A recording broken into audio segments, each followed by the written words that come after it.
Now that you know the definition of conditional probability, I can tell you that probability of A given B is the joint probability of A and B by PB.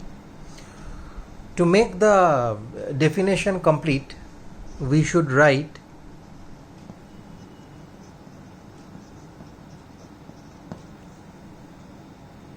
because if PB becomes 0, this thing becomes undefined, and if PB is 0, then PA given B has happened. If B is a total 0 probability event, it cannot happen, right? So it's a total mess. Also,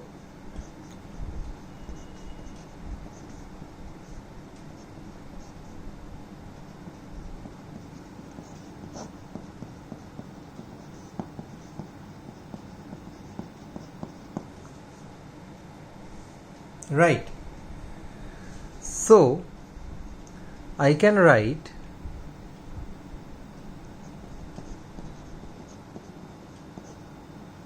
just some algebraic manipulations I am doing.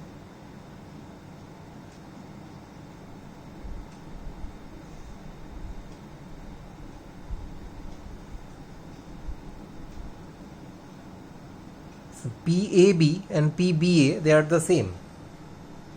So PA given B is PAB. In place of PAB, what do I write? I write PB given A into PA. I can write that.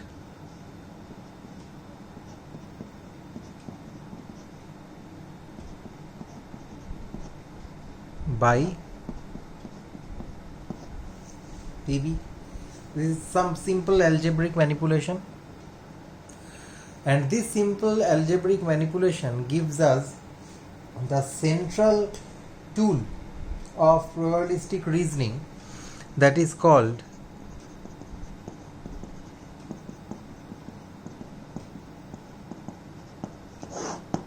Bayes theorem. Now, what is so special about Bayes theorem? We will gradually see. Now we will write, you may ask me, what is so special about this? Why is this theorem so much important for probabilistic reasoning, for reasoning at all? Let me write the same formula again for Bayes theorem with some new names attached to them, right? So A, B are some vague variables. So let me rewrite them like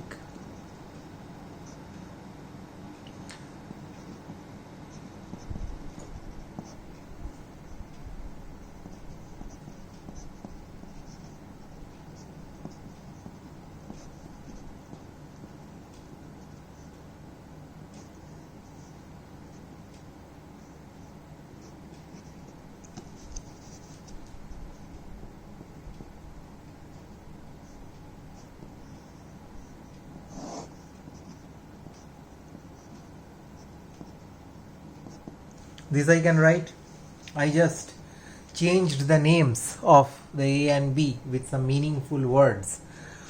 Probability, you might for instance want to ask, what is the probability of some disease given this symptom? I can, well, this probability is given now in terms of the probability of the symptom given the disease times the prior probability of the disease divided by the probability of the symptom. As you can see, I have written.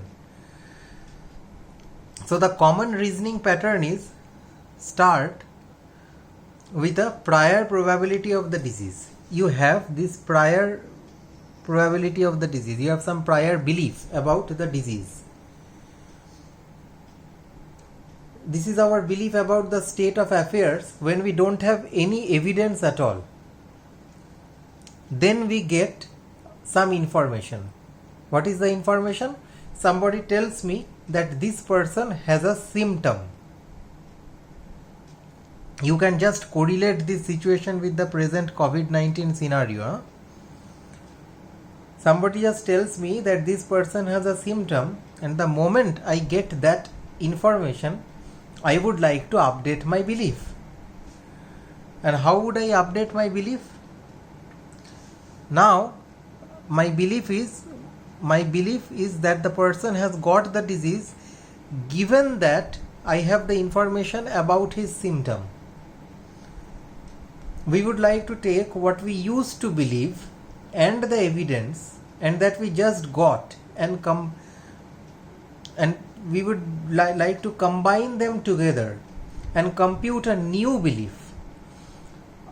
This is this new belief. This is my old belief, and I will go with the new information. I want to update the new belief. This is my new belief. Probability of disease given the symptom, which is changed from the a priori probability of just probability of disease. In order to do that, we apparently need to know two things. We need to know the probability of the symptom, as you can see. It turns out that we can find that.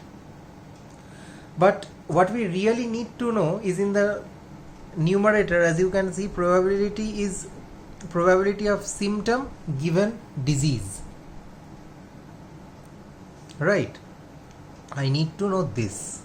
Without knowing this, it is difficult for me to update my belief even with that information. So somehow in my knowledge base, this has to be there. So the common question that you can pose is, instead of putting so much effort in learning the probability of symptom given disease, why wouldn't I just learn the conditional probability of disease given symptom directly, rather than having it to compute from other things? This is because the question here arises out to be that in general, the probability of symptom given disease tends to be more generally useful, more true across a broad range of situations. What do I mean by that? I will just give an example. Imagine that in our country, and let us take two countries. One is let us take India, and the other is Australia. In both of these countries, livestock, cattle, they are maintained very well for milk and all those things. So let us take these two countries, and imagine that I am having a cow, and I am talking about a particular disease. It's called the mad cow disease, and it has a scientific name, bovine spongiform encephalopathy. We do not want to go into all that. I have just written the short form or acronym for that. Okay, and the symptom is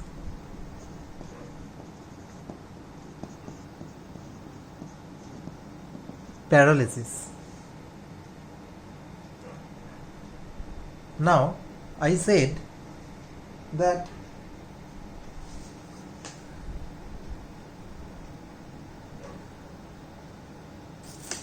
I have a cow which has got this symptom. I want to know the probability that it has got this disease. So I want to know probability of disease given symptom.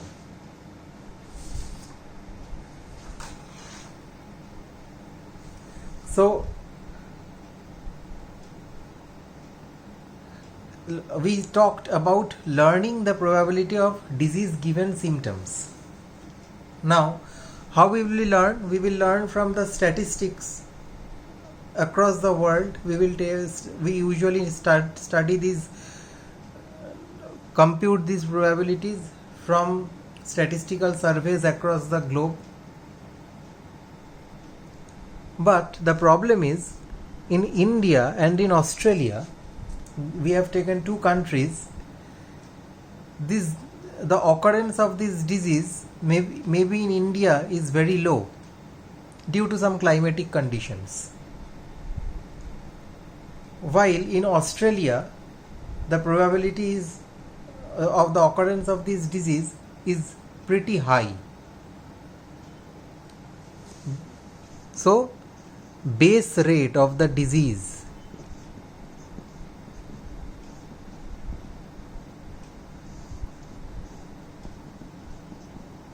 in two countries are different.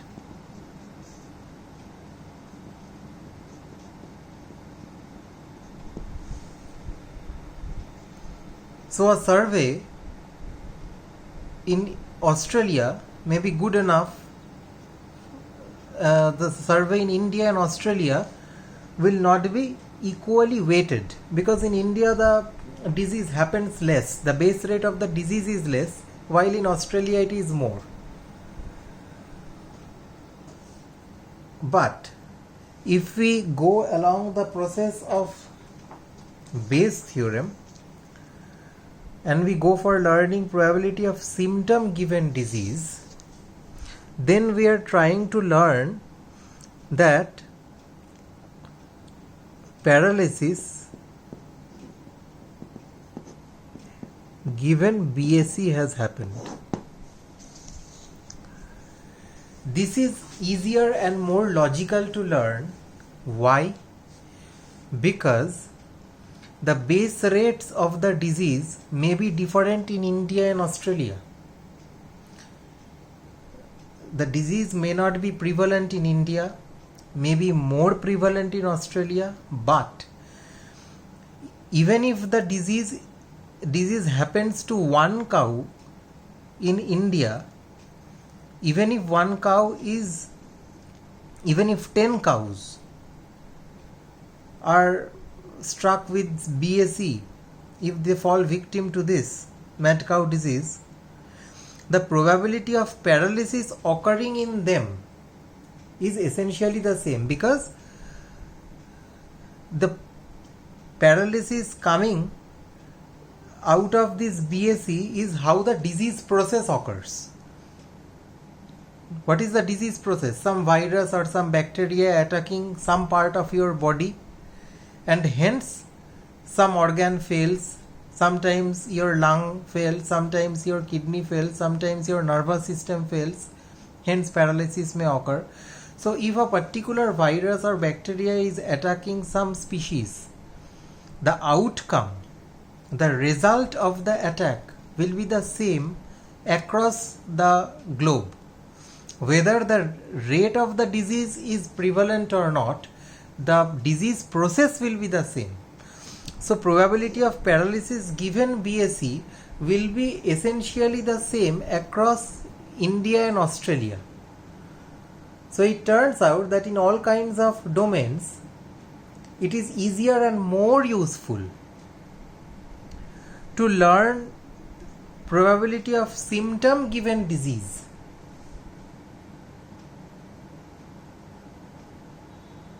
which is unaffected by the base rate.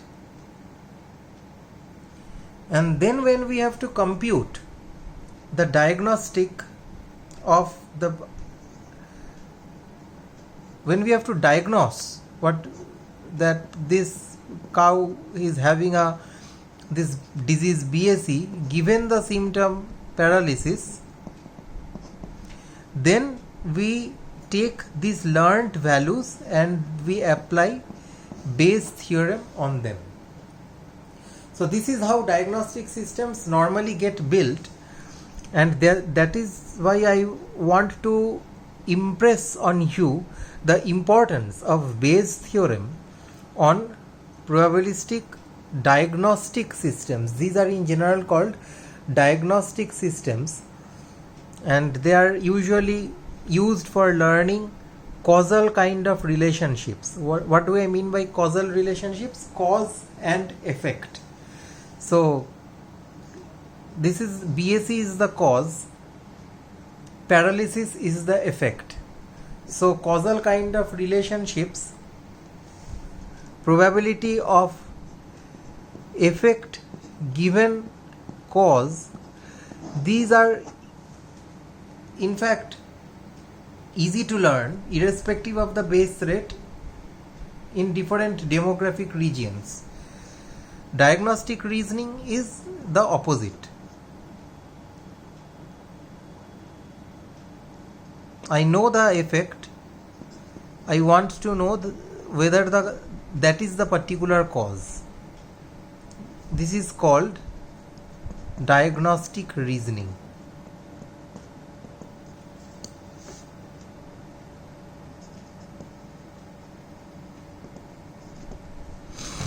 And this is, I do diagnostic reasoning by using Bayes' theorem. So we will go more into this slowly. I hope you have understood what Bayes' theorem is and what is the importance of Bayes' theorem. Thank you.